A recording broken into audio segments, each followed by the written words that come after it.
তোমাকে লাল কার্ড, সন্ত্রাস তোমাকে একেবারেই কালো কার্ড, অবিচার তোমার জায়গায় সমাজে হবে না। একটা দুর্নীতিমুক্ত, সামাজিক সুবিচারে পরিপূর্ণ, একটা ভারসাম্যপূর্ণ অর্থনীতির দেশ হিসাবে বুক চিতিয়ে যুদ্ধ করা যুবকদের হাতে তাদের মেধার মূল্যায়ন করে তাদেরকে দেশ গঠনে তাদেরকে কাজে লাগানোর সেই পরিকল্পনা নিয়ে আগাচ্ছে বাংলাদেশ জামাত ইসলামী। আমাদের অঙ্গীকার একেবারেই স্পষ্ট, আমরা শিক্ষা স্বাস্থ্যকে সবচেয়ে বেশি গুরুত্ব দেব। কারণ একটি ভালো জাতি গড়তে হলে অবশ্যই আমাদের একটা ভালো শিক্ষা ব্যবস্থা লাগবে। আমাদের শিক্ষা ব্যবস্থা ভালো নেই। একটা ভালো জাতি গড়তে হলে অবশ্যই সুস্থ সবল আমাদের সন্তানদেরকে চিকিৎসা দিয়ে গড়ে তুলতে হবে। আমাদের স্বাস্থ্য ব্যবস্থা সেরকমটা নয়, ভঙ্গুর স্বাস্থ্য ব্যবস্থা। আমাদের দ্বিতীয় অগ্রাধিকার হচ্ছে দুর্নীতির বিরুদ্ধে আমাদের লড়াই। আল্লাহ ক্ষমতায় কারে নিবে না নিবে উই ডোন্ট নো। এই অ্যালটমেন্ট আসবে ইনশাআল্লাহ আসমান থেকে। আমরা বাংলাদেশের জনগণের রায় পেয়ে এই দেশ পরিচালনার দায়িত্ব পাই কিংবা না পাই, দুর্নীতি মাটিতে নেমে না আসা পর্যন্ত আমাদের লড়াই চলবে ইনশাআল্লাহ। আমরা থামব না, কেউ আমাদেরকে থামাতে পারবে না। আমাদের তৃতীয় অঙ্গীকার সবার জন্য ন্যায় বিচার।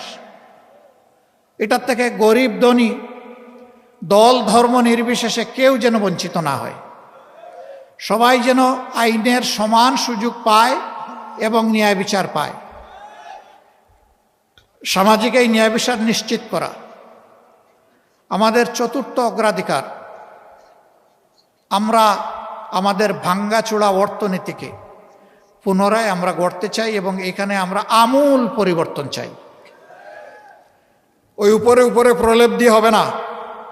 ভিতরে ক্যান্সার থেকে গেলে উপরের চামড়াকে কসমেটিক সার্জারি করে মানুষকে সুস্থ বানানো যায় না। আমরা ক্যান্সারের জায়গায় হাত দিতে চাই।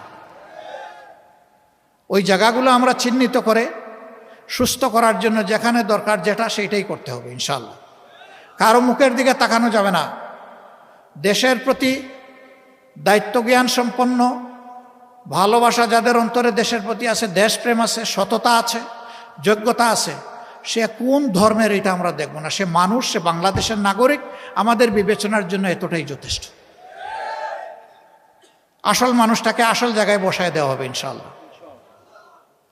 আমাদের যে সন্তানেরা শিক্ষা গ্রহণ করার পরে বেকারত্বের কষ্ট নিয়ে বুকে চেপে বয়ে বেড়াচ্ছে, আমরা তাদেরকে জাগতিক স্কিল এডুকেশন দেওয়ার মাধ্যমে তাদের হাতগুলোকে আসলেই দেশ গড়ার কারিগরের হাত হিসাবে আমরা গড়ে তুলতে চাই। এরা দেশে থাকলেও দেশের জন্য সম্পদ, বিদেশে গেলেও যে দেশে যাবে সেই দেশের জন্য সম্পদ। আমাদের বিপুল পরিমাণ যুব জনশক্তি আছে।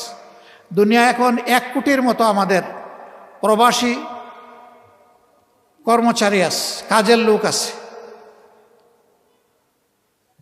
এই লোকগুলা যদি দক্ষ হালতে, দক্ষ হাত নিয়ে বিদেশে যেত, দেশের জন্য ভালো হতো, তার নিজের তার পরিবারের জন্য ভালো হতো। আগামীতে সেই দক্ষতা আমরা আমাদের সন্তানদের হাতে তুলে দিতে চাই। এই দেশ গড়ার কাজে নারী পুরুষ সবাই অংশগ্রহণ করবে ইনশাআল্লাহ। একটা সমাজে সকল পুরুষ কিন্তু কাজ করে না। কেউ বয়সের কারণে, কেউ অসুস্থতার কারণে, কেউ শারীরিক সীমাবদ্ধতার কারণে করে না। বাকি যারা সক্ষম, যাদের মিনিমাম যোগ্যতা আছে কোনো কাজের, তারা কাজ করবে, এটাই স্বাভাবিক। আমাদের মা বোনেরা কি করবেন?